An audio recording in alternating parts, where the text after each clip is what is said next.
Everything about you, your looks, the way you held yourself, the way you dressed, chic, original. Then when you told me you made the clothes, well, you'll go far, Ada. Believe me. He leant on one elbow, stretched out his legs, plucked a blade of grass, and began to flutter it on her bare leg. You know where you belong? He said. She shook her head.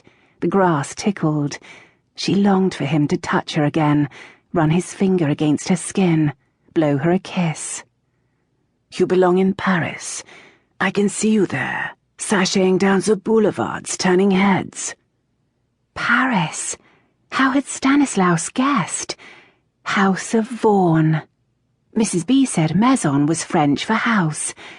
Maison Vaughan. I'd like to go to Paris, Ada said. Be a real modiste, a couturier. Well, Ada, he said, I like a dreamer. We'll have to see what we can do. Ada bit her lip, held back a yelp of excitement. He pushed himself upright and sat with his elbows on his knees. He lifted one arm and pointed to the deep bracken on the right. Look, his voice was hushed. A stag, a big one. Ada followed his gaze. It took a while, but she spotted it, head proud above the bracken, the fresh buds of antlers on its crown. They grow them in the spring, he said. A spur for every year. That one will have a dozen by the end of the summer. I never knew that, Ada said. Bit of a loner this time of year, Stanislaus continued. But come the autumn, he'll build a harem, fight off the competition, have all the women to himself. That doesn't sound very proper, Ada said. I wouldn't want to share my husband. Stanislaus eyed her from the side. She knew then it had been a silly thing to say. Stanislaus, man of the world, with his much-married aunt. It's not about the women, he said. It's about the men. Survival of the fittest. That's what it's about. Ada wasn't sure what he meant. Wisdom teeth, Ada said.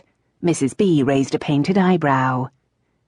Wisdom teeth, she said. Don't try to pull the wool over my eyes. I'm not. I wasn't born yesterday, Mrs. B said. You weren't the only one skiving off. Nice summer's day. I've given Avril her marching orders. Ada swallowed. She should never have let Stanislaus persuade her. Mrs. B was going to sack her. She'd have no work. How would she tell her mother? She'd have to get another position before the day was out.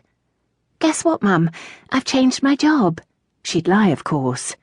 Mrs. B didn't have enough work for me. You knew there were big orders coming in. How did you think I was going to cope? I'm sorry, Ada said. She cupped her hand around her cheek, as Stanislaus had done, remembered the cool tenderness of his touch. Stick with the excuse. It was swollen. It hurt too much. Mrs. B harumphed. If it had been any one of the other girls, you'd be out on your ear by now. It's only because you're good and I need you that I'll let you stay. Ada dropped her hand. Thank you, she said. Her body relaxed into relief. I'm very sorry.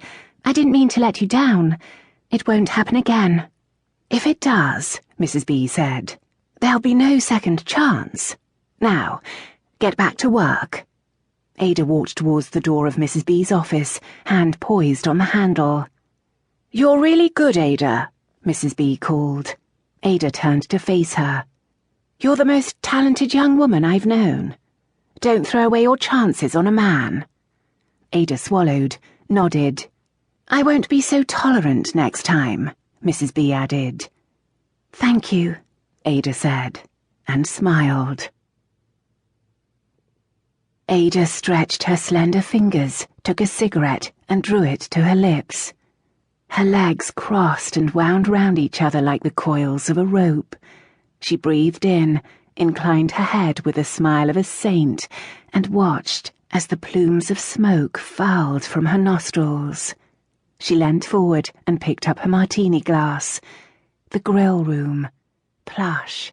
Red seats. Golden ceiling. She glanced in the mirrors and saw herself and Stan.